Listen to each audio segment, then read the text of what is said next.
اللہم صلی علی سیدنا محمد وعلی آل سیدنا محمد۔ تو آقا جنی کا خدا اس کا ہاتھ بن جاتا ہے، خدا اس کی زبان بن جاتا ہے۔ ہاں جی، انسان عبادت کے بعد یہ نفلوں میں اضافہ کرے، اس کا نبی سے تعلق ہو جاتا ہے مضبوط۔ جب نبی سے تعلق ہوگا خدا سے بھی ہوگا، وسیلے سے ہوتا ہے۔ ایک صحابی نے کہا یا رسول اللہ، میں آپ کا ساتھ چاہتا ہوں، آپ سے رابطہ چاہتا ہوں۔ ظاہر تو ساتھ تھا لیکن ساتھ معنوی حقیقی۔ کہا انی علی کثرت السجود، تو مدد کر میری، زیادہ نفل پڑھ۔ یہ نفل پڑھتے پڑھتے چھوڑ دیتے، 100 کے 20 50 وہ بھی چھوڑ دیتے۔ بتاؤ، ایسی چیزیں چھوڑنی چاہیے؟ تم خدا خلق سے بے نیاز کر دے گا، جو چاہے گا تمہاری چاہت سے ہونا شروع ہو جائے گا۔ پہلے پڑھتے نہیں ہیں، پڑھتے ہیں تو پھر چھوڑ دیتے ہیں، اور جو پڑھتے ہیں بازے وہ نفل کو اپنے لیے مصیبت بنا لیتے ہیں۔ کئی دفعہ چاہتا ہوں، کہتا ہوں، وقت نہیں ملتا ہے۔ آقا جی کہتے ہیں انسان صحیح نماز نہیں پڑھتا ہے، نہ رکوع صحیح یعنی اطمینان سے، نہ سجود، نہ سجدے کے سامنے درمیان میں آرام سے بیٹھنا۔ یہ اس صحابی کو ایسے سکھایا آپ نے کہا جب تو کھڑا ہو تو اطمینان سے کھڑا ہوا کر، جب تو رکوع کر تو اطمینان سے، تطمئن راکعا، مطمئن ہو کے، اور جب قیام کر مطمئن رہے، مطمئن ایسے پورا کھڑا ہو جائے۔ جب سجدہ کر اطمینان، سب میں اطمینان کا لفظ ہے۔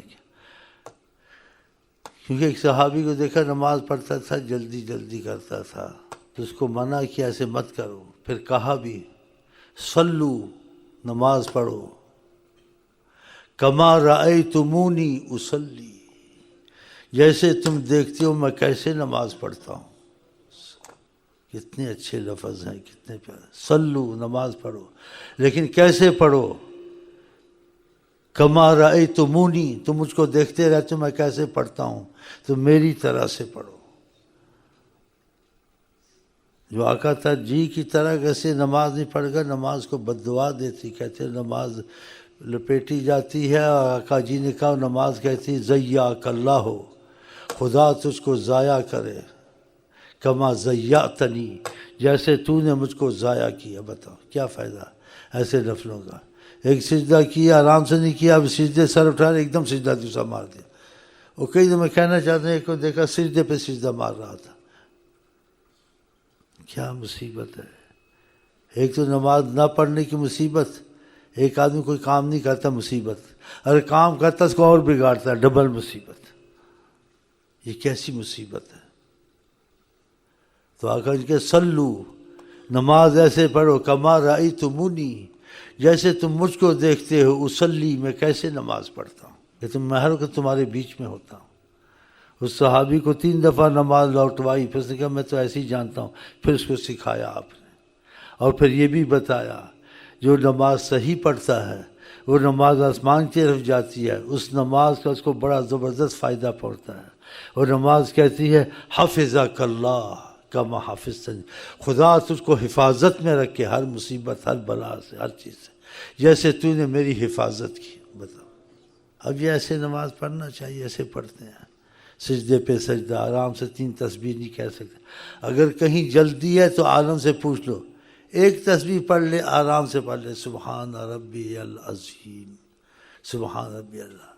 لیکن یہ پوری نماز نہیں ہے، لیکن صحیح تو ہوگی، آرام سے پڑھیے، لیکن سن یہ نہیں، اس سے ایک اچھی جو صحیح پڑھ لے وہ تو جائے گی، لیکن پھر بھی پوچھ لینا عالموں سے، ہاں جی، کہ خدا رسول کے سامنے میرا کوئی علم نہیں ہے، خدا رسول کے سامنے کسی کی حیثیت ہو سکتی، کسی طرح نہیں ہو سکتی، لیکن تھوڑا بہت جو رکھتا ہوں علم وہ خدا کے فضل سے رکھتا ہوں، اس میں بھی بڑی احتیاط سے بات کرتا ہوں، کیونکہ نبی کریم صلی اللہ علیہ وسلم فرماتے ہیں جس نے کوئی بات کہی میں نے وہ بات نہیں کہی ہے، اس نے کہہ دی اور میری طرف سے کہہ دیا، فَلْيَتَبَوَّأْ مَقْعَدَهُ مِنَ النَّارِ، وہ اپنی جگہ جہنم میں بنائے، کہ نبی کریم کی مکانت جیسی ہے ایسی مکانت کسی کی ہو نہیں سکتی، تو ان کی طرف منسوب نہ کرے، ان کی جو بات ہو وہ پوری کرے، نہیں تو کہہ دے مفہوم ایسا ہے۔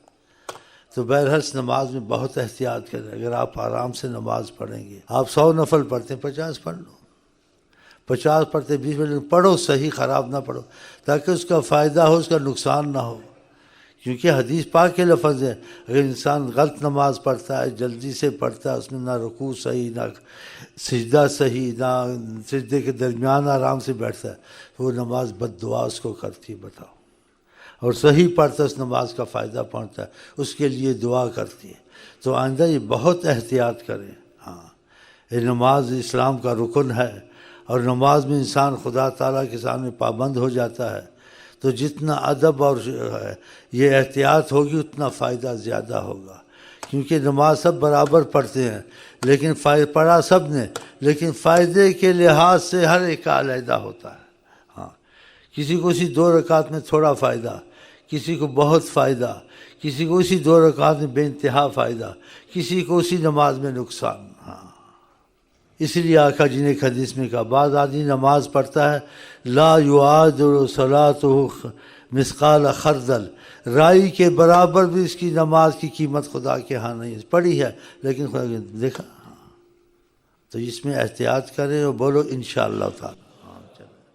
یہ بہت بڑی مصیبت ہے جی. تو نبی کے نے رابطہ کا صحابی کو یہی بتایا تھا نا، انی علی کثرت السجود، تو میری مدد کا جو تو چاہتا ہے میرا تیرا تعلق پیدا ہو جائے. انی علی کثرت السجود، خدا کو سجدے زیادہ کر، میرا تیرا رابطہ اسی سے ہو جائے گا. تو پھر نماز اچھی طرح پڑھنی چاہیے. اور یہ رابطہ کیسا؟ دنیا کی حکومت ڈرتی ہے، جنات ڈرتے ہیں، انسان ڈرتے ہیں، اس سے ہر کوئی ڈرتا ہے کہ اس سے خدا سے رابطہ ہو جائے تو پھر خدا کی طاقت سے بولتا ہے، خدا کی طاقت سے وہ چلتا ہے، خدا کی طاقت سے وہ دیکھتا ہے. حدیث شریف میں ہے نا، اس کا ہاتھ بن جاتا ہوں، اس کی زبان بن جاتا ہوں. تو بتاؤ پھر یہ کتنا بڑا اس پر فضل ہے خدا کا. صحیح ہے غلط ہے؟ اور پھر اسی میں خود اللہ آقا جی نے کہا، اللہ تعالیٰ کہتے ہیں جس نے خدا سے تعلق اور رابطہ محبت پیدا کر لی، من عادی لی ولی، جس نے دشمنی کی، مخالفت کی میرے کسی چاہنے والے سے، محبت والے سے، وہ میرا دوست ہے. اللہ تعالیٰ کہتے ہیں فقد آذنتہ بالحرب، میں اس کے ساتھ جنگ کا اعلان کرتا ہوں. کہ اللہ تعالیٰ کہتے ہیں میں اس کی طرف سے جنگ کروں گا، اس کا مقابلہ کروں گا. خدا کا مقابلہ کوئی کر سکتا ہے؟ دوسری حدیث میں ایسا اس پر جھپٹا مارتا ہوں، وہ صوب اللیس، جیسے شیر جھپٹا مارتا ہے، اس کو چیر پھاڑ دیتا ہوں، اس کا جیسے ستیہ ناش ہو جاتا ہے. ہاں، تو پھر یہ خیال کرنا چاہیے، نماز کو ہاتھ سے پڑھے، اس کی بہت بڑی نعمت اس کو سمجھے، اور اس سے تعلق خدا سے پیدا ہوتا ہے، نبی سے پیدا ہوتا ہے. تو پھر یہ چھوٹی چیز تو نہیں ہے. اس کی کوشش کرے کہ وہ نفلیں پڑھا کرے. 100 نہیں پڑھ سکتا تو اس کو تقسیم کر کے پڑھے. تقسیم میں بھی پڑھے تو تب بھی میں نے دیکھا قل یا الکافرون، اور دوسرے کو 1-پونے گھنٹے میں ہو جاتا ہے. بتا کتنا وقت انسان کا ضائع ہوتا ہے. اور کوشش کرے مخفی پڑھے. اگر وہ مخفی نہ پڑھے، نہیں پڑھ سکتا ہے، کہیں بھی پڑھ لے، کوئی دیکھتا ہے، اس کی نیت میں تو ریاکاری نہیں ہے، اللہ معاف کر دے گا. لیکن چھوڑے نہیں. تو خدا آپ کو، ہم کو ان نفلوں کی توفیق دے. اس سے خدا سے رابطہ، نبی سے رابطہ، خدا اس کا ہاتھ، اس کی زبان، کہ جو چاہتا ہے وہ ہونے لگ جاتا ہے. تھوڑی بات تو نہیں ہے. اور خدا تعالیٰ اس کے ساتھ اتنا راضی ہو جاتا ہے جو اس کو ستائے. کہا من عادی لی، اور جو دشمنی کرے کسی میری محبت والے سے، تعلق والے سے، آذنتہ بالحرب، میں اس کے ساتھ جنگ کرتا ہوں. بتاؤ خدا کا کون مقابلہ کر سکتا ہے؟ تو ایسی نعمت لاپرواہی کرنی چاہیے. اور دل سے آدمی پڑھے، اس کا فائدہ نہ ہو، تبدیلی آتی ہے. وہ تبدیلی بھی نہیں آتی، ریاکاری ہوگی یا کوئی اور نقص ہوگا. تو اللہ تعالی ہماری عبادت کو نقائص سے پاک کر دے. پھر باقی باتیں کرنے کے مسئلہ بہت لمبا ہو جائے گا.